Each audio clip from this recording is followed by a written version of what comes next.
મારા મત વિસ્તારના મહુવા તાલુકાના બગદાણા ગામની જે ઘટના નવનીતભાઈ બાલદિયા સાથે બની છે એના અનુસંધાને આજે ખબર અંતર પૂછ્યા એમના ને એમની સાથે મુલાકાત કરી તો તે દરમિયાન જાણવા મળ્યું કે જે એમને મારવામાં આવ્યો છે એમાં ખાસ કરીને સામેવાળા પૈસાવાળા અને પોલિટિશિયનના ભાગરૂપે હોય તો પોલીસ દ્વારા એની જે યોગ્ય તપાસ થવી જોઈએ એ હજી નથી થતી કે જે મુખ્ય આરોપી લગન આજે 7મા દિવસે 6ઠા દિવસે પણ પોલીસ પહોંચી શકી નથી, જે સ્પષ્ટપણે જણાવે છે.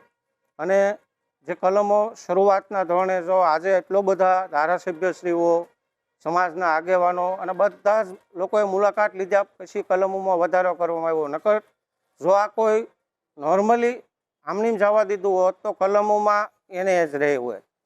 એટલે આ ગુજરાતમાં જ્યારે બંધારણમાં કહેવામાં આવે છે સમાન અધિકારો, ત્યારે એક બાજુ સૈતર વસાવા તમે જુઓ ગુજરાતના એક ખૂણે અને એક ખૂણે આણપા જુઓ તો એક બાજુ કેટલી હાર્ડલી અને સ્ટ્રિક્ટલી કલમો લગાડવામાં આવે છે અને એક બાજુ જ્યારે કોઈ ગરીબ માણસનો દીકરો હોય છે ત્યારે કોઈ એના માટે ભેગું થતું નથી.